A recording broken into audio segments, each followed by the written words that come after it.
These three funnel mistakes cost me over $20,000 in lost revenue.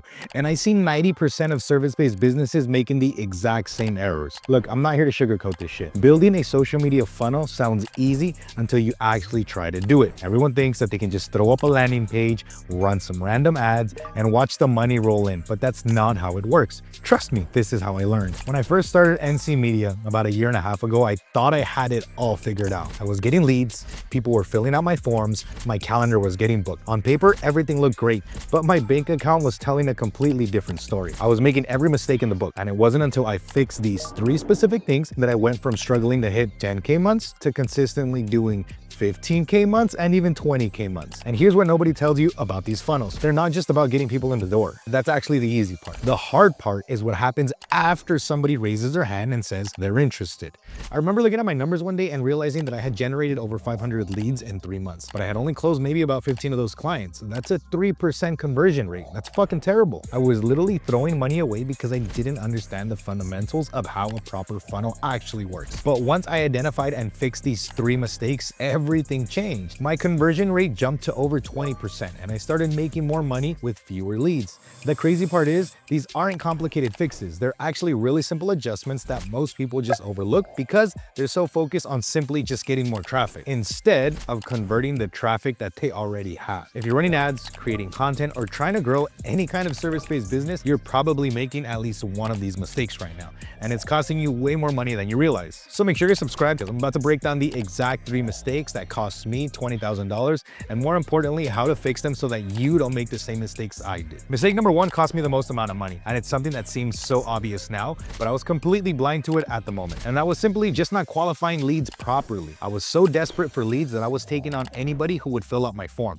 My application was basically just my name, email, and phone number. That's it. And here's what was happening. I'd get somebody to book a call, we'd spend an hour on the phone with them, put together a custom proposal, follow up maybe a couple of times, and then find out that they had a budget of $500 for something that cost $8,000. I was wasting hours every week talking to people who were never going to buy, and it was killing my motivation and my bank account. The fix was simple, but it felt scary at the time. I added friction qualifying questions to my applications. Now I ask about their current revenue, their marketing budget, their timeline, and what they've tried before. This one change alone saved me probably about 10 hours a week, but mistake number two was just as costly. Mistake number two, skipping the follow-up system. And this is a big one. This one mistake probably cost me at least $15,000 in lost revenue. And I see almost every business making the exact same error. Here's what I was doing.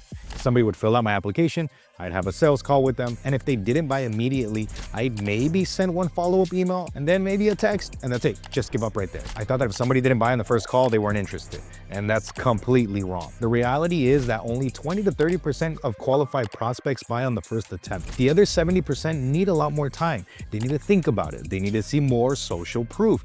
They need their spouse to agree, whatever. If you're not following up with those people, you're literally throwing away 70% of your potential revenue. But even when I fixed the follow-up system, I was still making mistake number three, which was killing my close rate. Mistake number three, trying to close via text instead of live calls. This one seems stupid now, but I was trying to close $5,000 to $10,000 deals over Instagram, DMs, and text messages. I thought I was being efficient. Somebody would inquire about my services, I'd send them a long message explaining everything, maybe even an email proposal, and then wonder why they weren't buying. And here's the problem. You can't overcome objections via text. There's no emotion. You can't build rapport via text. You can't read their body language or hear the tone in their voice via text. When somebody has questions about investing $10,000 in their business, they want to talk to a human being. They want to feel confident that you understand their specific situation. The moment I started getting everyone on live calls, and I'm talking face-to-face Zoom meetings, not just phone calls, my close rate went from maybe 10% to over 25%. Now let me show you exactly how I fixed each one of these mistakes and how you can avoid them completely. So here's how to qualify your leads properly. Your application form is your first line of defense against time wasters. Here are the questions I ask now. What is your current monthly revenue? This tells me if they can afford my services. What's your marketing budget? This tells me if they're serious about investing. What have you tried before and why didn't it work? This tells me their level of sophistication. What's your timeline of getting started? This tells me how urgent their problem is. I also include ranges like 5 to 10K for budget, 10K to 20K, and 20K plus. If somebody selects the lowest range and my minimum package is $10,000, I know we're not even a fit before I even talk to them. But qualifying the leads is only the first step. You also need a system to nurture the ones who aren't ready to buy immediately. Here's my exact follow-up sequence for people who don't buy on the first call. Day one, they get a thank you email with the recap of what we discussed. And I'm using AI to help me with this because I have recorded that call, then I got the transcript of that call, I threw it into AI,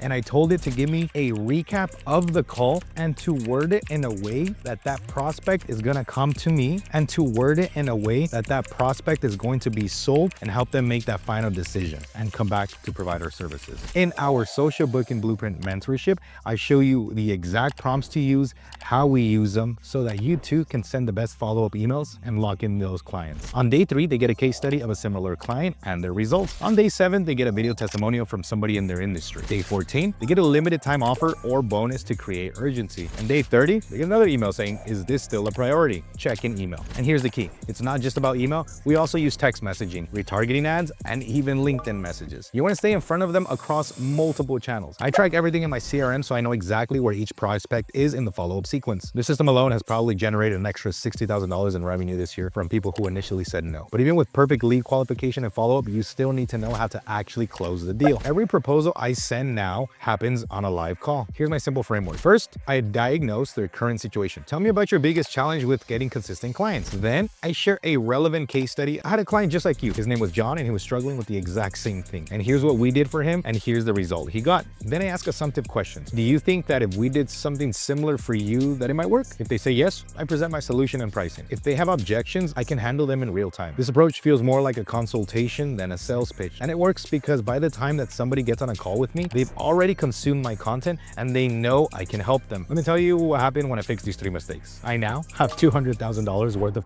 opportunities in my pipeline right now. My conversion rate went from 3% to over 20%. My average deal size increased because I was only talking to qualified prospects, and my close rate on calls went from 10 to 25%. These 3 changes took me from inconsistent 5 to 10K months to consistently hitting 20K plus months. And I'm on track to hit 200,000 by the end of the year. Look, funnels aren't complicated, but they are specific. Every step has to work together.